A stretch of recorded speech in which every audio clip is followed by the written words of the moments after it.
जय माता दी दोस्तों, जय श्री हरि। स्वागत है आपका हमारे YouTube चैनल अभव्या वर्ल्ड में। दोस्तों, आज की इस वीडियो में आइए हम सुनते हैं दशामाता व्रत की 8वीं कथा। पुराने समय की बात है कि एक घर में एक जेठानी देवरानी रहती थीं। वे दोनों निसंतान थीं। वे मेहनत करके पेट पालती थीं। दोनों व्रत पूजन कुछ भी नहीं करती थीं। एक दिन दोनों प्रातःकाल गांव में आग लेने गईं। उस दिन गांव में दशा माता का पूजन था, इसलिए उन्हें किसी के यहाँ से भी आग नहीं मिली। आग न मिलने पर जेठानी देवरानी से बोली, आज हम दोनों का भी व्रत रहेगा। शाम को आग मिलने पर ही रसोई बनाकर भोजन करेंगी। शाम हो जाने पर जेठानी अपनी पड़ोसन के यहाँ से आग लेने गई। पड़ोसन ने उसे आदरपूर्वक बिठाया। जेठानी ने पड़ोसन से पूछा, दशा माता का पूजन करने से क्या होता है? पड़ोसन ने बताया कि जिस बात की इच्छा करके डोरा लिया जाता है वह इच्छा पूर्ण हो जाती है। जेठानी यह सुनकर पड़ोसन से बोली, अगली बार जब डोरा लेना हो तो मुझे भी बताना, मैं भी डोरा लूंगी। जेठानी जैसे ही आग लेकर घर से बाहर आई तो उसे गाय चरकर आती दिखाई दी। ग्वाला पीछे आ रहा था। उसके कंधे पर एक बछड़ा था और एक गाय बछड़े को चाटते हुए चल रही थी। पड़ोसन ने ग्वाले से पूछा, तुम्हारी गाय के पहली बार प्रसव हुआ है क्या? ग्वाले ने बताया कि हाँ। पड़ोसन ने फिर पूछा, गाय ने बछड़ा दिया है या बछिया? ग्वाला बोला, बछड़ा है। यह जानकर जेठानी से पड़ोसन ने कहा कि घर जाकर दशा माता का डोरा ले लो। 9 दिन तक व्रत रखकर कथा सुनना तथा 10वें दिन सिर सहित स्नान करके पूजन करना। दशा माता चाहेंगी तो 10 दिन के भीतर ही तुम्हारी मनोकामना पूर्ण हो जाएगी। जेठानी ने घर जाकर सारी बातें देवरानी को बताई। दोनों ने दशा माता से मनौती मांगी कि यदि हम दोनों की संतान होगी तो हम सुहागिनों को न्योता देंगे। दोनों ने दशा माता का डोरा लिया। दशा माता की कृपा से डोरे की पूजा से पहले ही दोनों देवरानी जेठानी गर्भवती हो गईं। 9 महीने 9 दिनों के बाद दोनों के यहाँ 2 लड़कों ने जन्म लिया। बालकों के नामकरण संस्कार के बाद देवरानी ने जेठानी से कहा, हमने तो सुहागिनों को न्योतने की मनौती मांगी थी, उसे अब पूरा करना चाहिए। जेठानी ने कहा कि अभी ऐसी क्या जल्दी है, जब लड़कों का अन्नप्राशन संस्कार होगा तब सुहागिनों को न्योता देंगे। जब लड़कों का अन्नप्राशन संस्कार हुआ तब देवरानी ने जेठानी से सुहागिनों को न्योतने की बात कही, परंतु जेठानी ने बातों को टाल दिया और कहा कि लड़कों के मुंडन संस्कार पर सुहागिनों को न्योता देंगे। होते होते कुछ समय बाद लड़कों का मुंडन संस्कार भी हो गया। देवरानी ने जेठानी को सुहागिनों के न्योतने की बात कही। जेठानी बोली, लड़कों की सगाई के समय ही सुहागिनें न्योती जाएंगी। लड़के बड़े हो गए, उनकी सगाई भी हो गई, परंतु जेठानी ने अब भी सुहागिनों को नहीं न्योता। जेठानी बोली, जिस दिन लड़कों के फेरे होंगे उसी दिन सुहागिनों को न्योता देंगे। इस पर देवरानी बोली, बहन, तुम्हारी जब इच्छा हो तब सुहागिनों को न्योता देना, परंतु मैं तो लगन के दिन ही सुहागिनों को न्योता दूंगी। देवरानी ने लग्न के दिन ही सुहागिनों को न्योता दिया, परंतु जेठानी ने कुछ भी परवाह न की। लग्न के बाद मातृका पूजन करके दोनों दूल्हे बारात सजाकर बैंड बाजे सहित ब्याहने चल दिए। देवरानी के बेटे का विवाह बड़े धूमधाम से सकुशल पूर्ण हो गया, परंतु जेठानी ने सुहागिनों को न्योता नहीं दिया था, इसलिए दशा माता ठीक फेरों के समय उसे उठाकर ले गईं। दूल्हे के सहसा गायब हो जाने के कारण वर कन्या दोनों में हाहाकार मच गया। उसकी बारात खाली हाथ घर लौटकर आई, परंतु लड़की की माता बड़े संकट में पड़ गई। इस अधव्याही लड़की से कौन ब्याह करेगा? पड़ोस की चतुर सुहागिनों ने लड़की की माता को समझाया कि ब्याह का जो सामान बचा है उस सामान को लड़की के हवाले कर दो। लड़की भिखारियों को सदा व्रत देने लगी। एक दिन एक साधु तीर्थ यात्रा करता हुआ वहां आया। गांव से घने जंगल में एक पीपल का पेड़ था। लोग इस पीपल के पेड़ को पारस पीपल कहते थे। उसी पेड़ पर दशा माता का निवास था। साधु चलता चलता शाम को उसी पेड़ के नीचे ठहर गया। झाड़ूदार ने आकर उसी पेड़ के पास के मैदान में झाड़ू लगाई। माली ने यहाँ फूल बिखेर दिए। तब अनेक देवता अनेक प्रकार की पोशाक पहनकर आने लगे तथा स्थान पर बैठने लगे। सबसे बाद में स्वर्ग के राजा इंद्र का सिंहासन उतरा। इसी के साथ स्वर्ग की अप्सराएं आकर सिंहासन के चारों ओर नाचने लगी। उसी समय अधव्याहे लड़के को गोद में लेकर दशा माता पीपल के पेड़ से नीचे उतरी। इंद्र के साथ स्वर्ग से एक सुरा गाय भी आई। उसने 2 गिलास दूध दिया था। लड़के ने अधव्याहे के भाग का एक गिलास अलग रख दिया, दूसरे गिलास का दूध भी पी लिया। जब तक अप्सराओं का नाच गान होता रहा, दशा माता लड़के को गोद में लेकर बैठी रही। प्रातःकाल होते ही देवताओं का दरबार भंग हुआ। साधु भी वहां से चलकर गांव में आया। साधु महाराज गांव में भिक्षा मांगते मांगते अधब्याही लड़की के घर पर पहुंचा।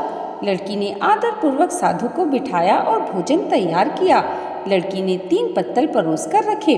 पहली पत्तल अधब्याहे अपने पति के लिए रखी, दूसरी पत्तल बाबा जी के सामने रखी और एक पत्तल अपने सामने रखी।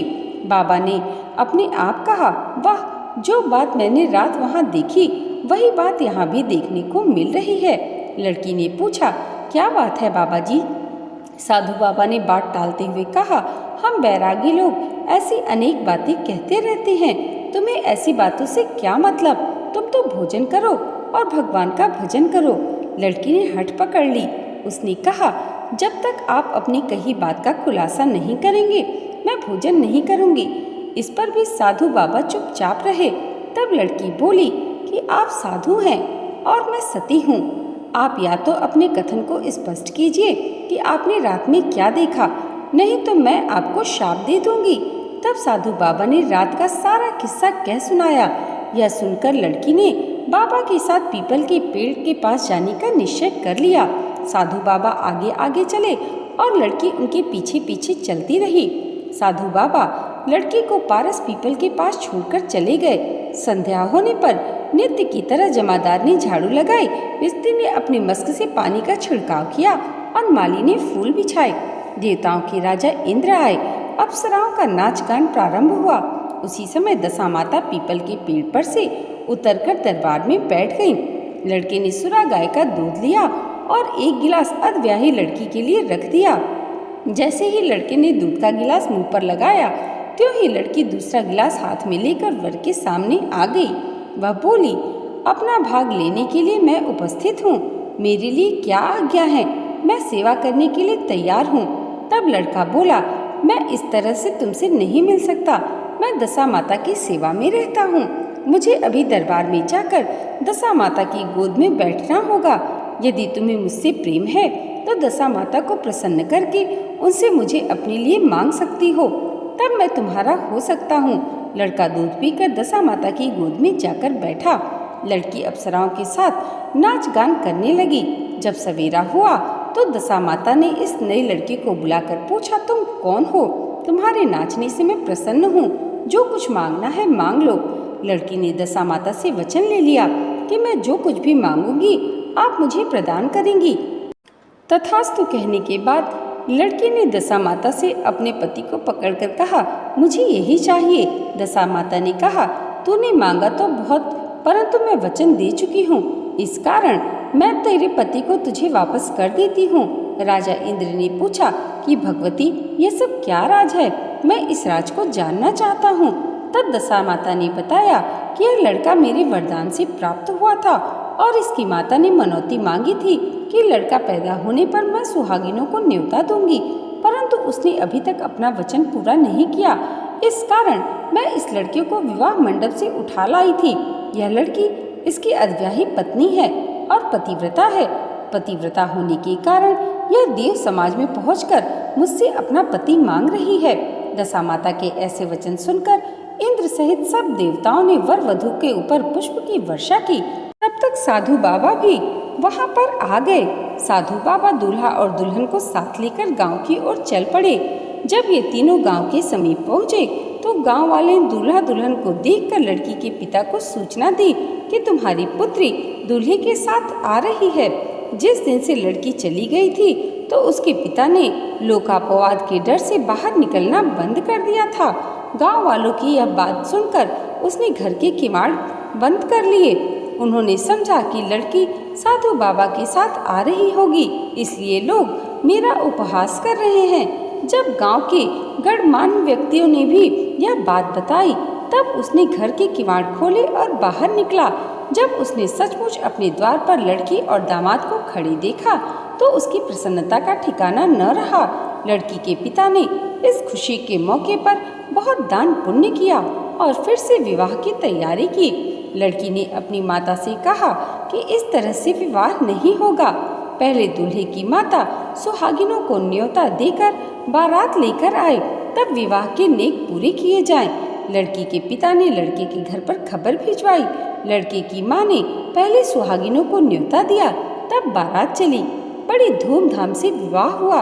वर वधू दोनों अपने घर पर आ गए। वधू की खुशी में लड़के की माता ने दोबारा सुहागिनों को न्योता दिया।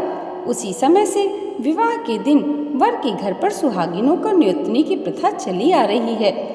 दशा माता ने जिस तरह सती की दशा बदली, वैसे ही वह सबका कल्याण करे। प्रेम से बोलिए दशा माता की जय। दोस्तों, आज की ये वीडियो अगर आपको अच्छी लगी हो तो कमेंट बॉक्स में जय दशा माता ज़रूर लिखिएगा और इसे लाइक और हमारे चैनल पर पहली बार आए हैं तो सब्सक्राइब करना मत भूलिएगा। दशा माता की कृपा आप सबके जीवन पर सदैव ऐसे ही बनी रहे, इसी मंगल कामना के साथ मिलते हैं अगले वीडियो में। तब तक के लिए जय माता दी, जय श्री हरि।